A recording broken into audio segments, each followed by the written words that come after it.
Now that the body's done, we're going to tie in the belly. You need to select a few strands of peacock curl. How many is really up to you. I did about 6 here. And hold it up to the hook and get your scale. I like them to be just at the bend, maybe a little past.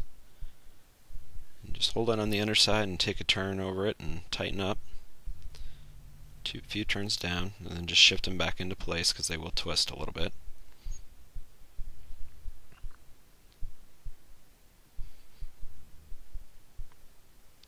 Once you have them tied into place, you can trim out the waist. Kind of try to trim them a little bit out of taper so that way it helps to shape the head. Put some more wraps down. I just like to tidy up.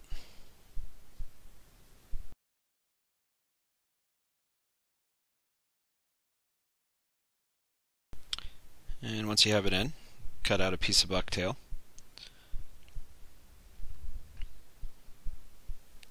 Some people like to stack it. I don't. I just like to use the natural look of the bucktail.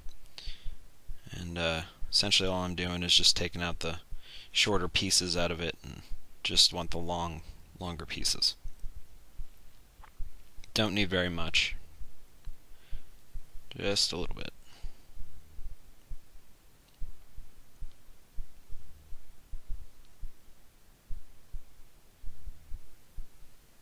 And again, take a turn, adjust it as needed, work your way up. You can see I pull it down and away from the hook, and then I cut it, and that helps to create a little more taper as well.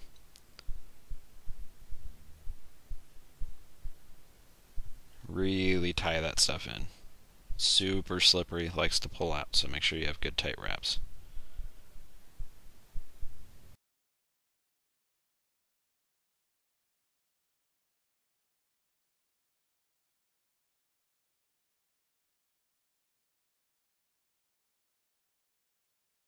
Select a few golden pheasant crests and put them into position and tie them in.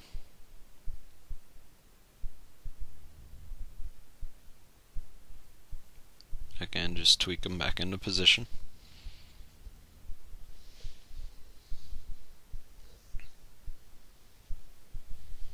And here I'll put a half hitch in just to hold everything.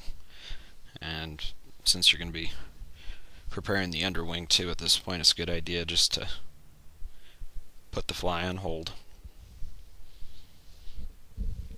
And after I put the half hitch on, I'll trim out the stems of the crests, and just make sure you trim them at a taper.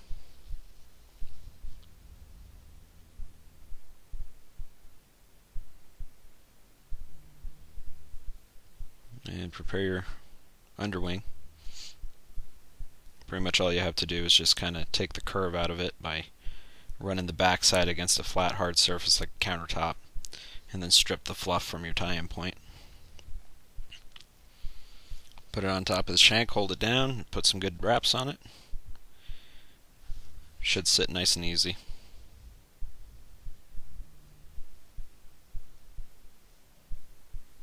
Check your position.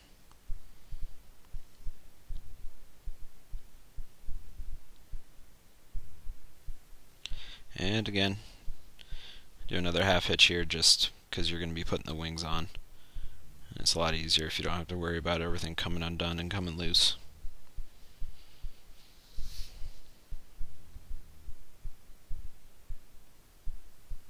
And trim out your waist. And that's where you should be so far.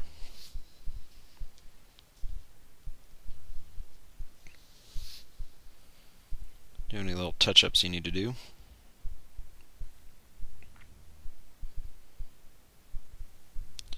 Alright, and I do the near side first with your pre-assembled wing set, and put it right on the side of the hook, right behind the head.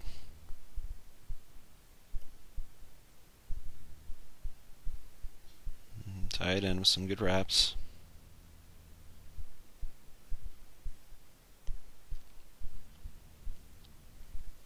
Look out sitting. Looks good to me. And now take your other side and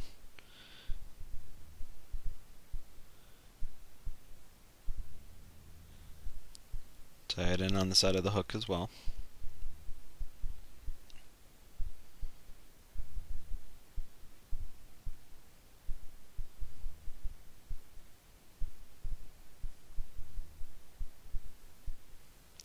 There's a lot of stems there. You want to make sure you definitely put down some good wraps and tighten everything up good.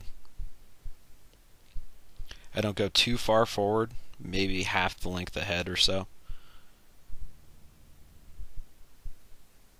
because you want to be able to taper that head some. Do any minor adjustments. You can see I'll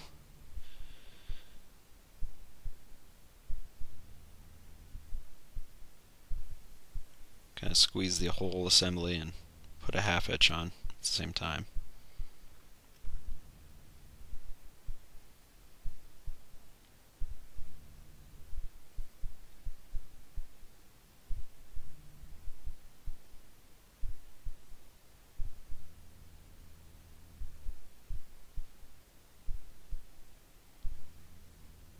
And here I'll just grab the whole wing assembly and just pull up on it a little bit.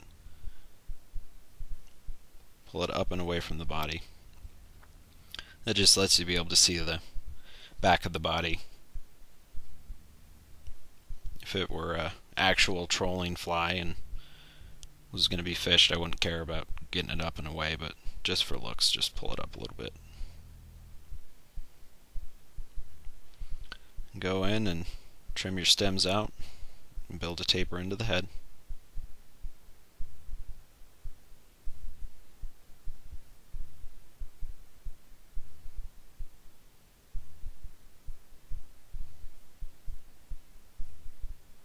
Make sure everything's covered up and all you see is black thread.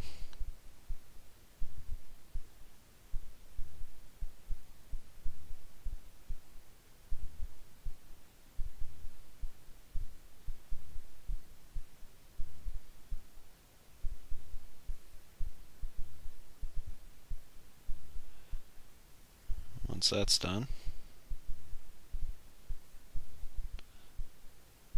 put another little half hitch on.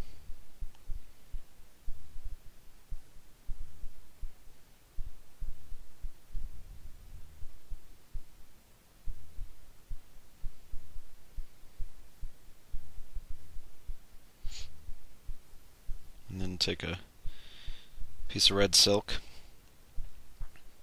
And it's just a little finishing touch. You don't have to do it. It's just something that Carrie did on some of her flies.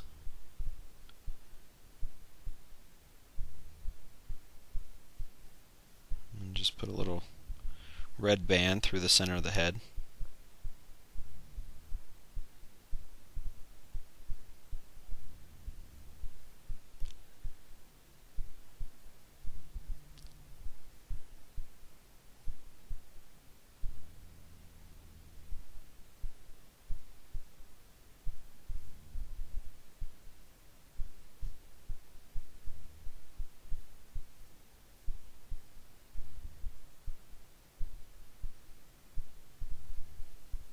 Draw a half hitch down. Trim out the waist.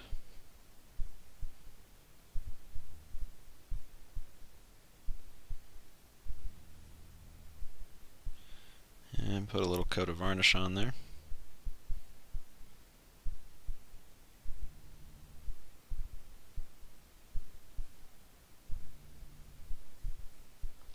And you want to put a couple coats on.